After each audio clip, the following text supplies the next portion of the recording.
Percy swam deeper and deeper, trying to find the spot where both rivers met into the bay. Hopefully that was the best place to get the attention of the spirits of both rivers. Sure enough, two unusual-looking creatures appeared right in front of him.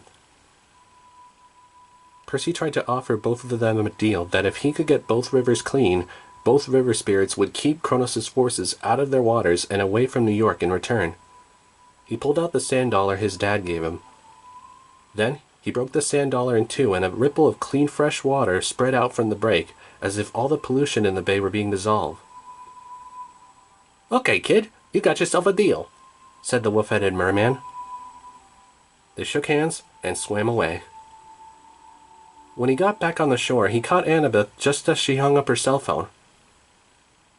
She told him that Michael just called and said that he and his cabin mates spotted a group of monsters on the Williamsburg Bridge. "And Percy, the monster that's leading them," she continued, "it's the Minotaur." Percy had always been reminded how it takes monsters years to come back from the dead, hopefully centuries if you're lucky. But now, Percy felt like his luck finally ran out. There, they saw old Beefhead himself in the middle of the bridge. As soon as he spotted Percy, he picked up a limo and threw it in his direction. Blackjack dodged the spinning car and it missed them by an inch. They landed behind where the Apollo kids were standing. Some of the campers were pulling out sleeping mortals from out of their cars to get them out of harm's way, while other campers kept shooting arrows at whichever monster came close.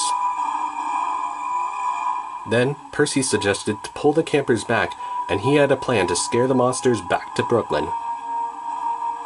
"Percy, let me go with you," Annabeth said. "Please." "No," said Percy, "I need you to help Michael get the unconscious mortals out of the way. I want to keep the monsters focused on me. Only me. No one else. After what happened to Beckendorf, there's no way I could risk losing my best strategist." "Well, fine. Just be careful," said Annabeth.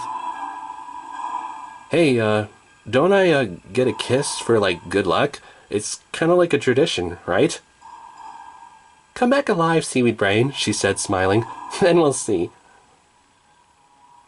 He made his way around the bus, and when the Minotaur saw him, he made a sound between a roar and a squeal. Percy charged at the beast and kicked him in the nose, sending him backwards. Before he had time to get up, Percy accelerated so fast he sliced off both the Minotaur's horns and half of his axe. Now the Minotaur was really pissed at Percy and chased him to the edge of the bridge.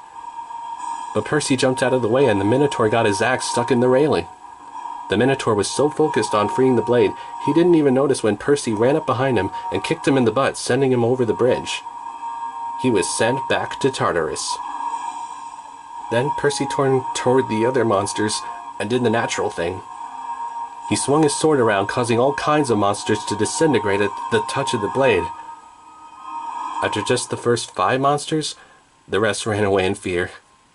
Suddenly, what looked like reinforcements appeared from behind the wreckage. And there was Kronos. "Retreat," Percy told the archers. "I'll hold them." They did as he said, except for Annabeth, who stayed right beside him, with her dagger ready.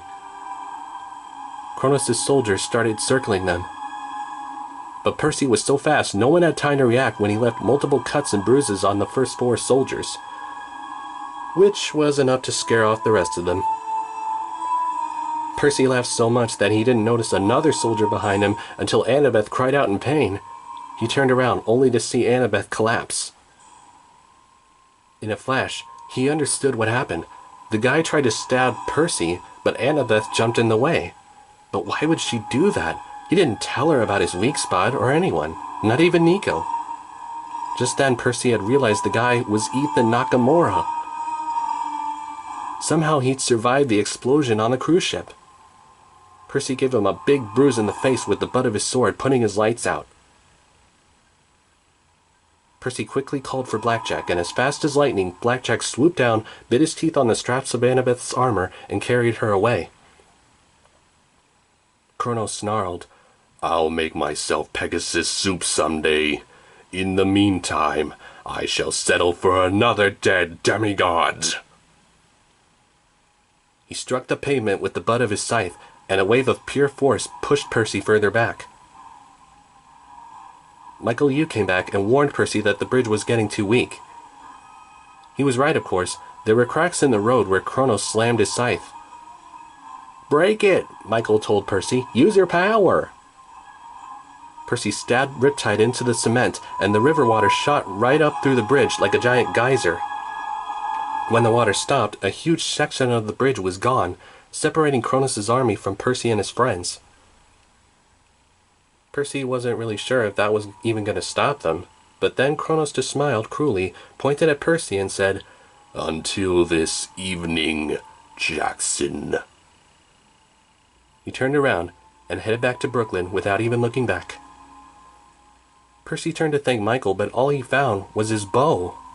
He must have been standing too close to where the water had broke through the bridge, and Percy didn't even notice.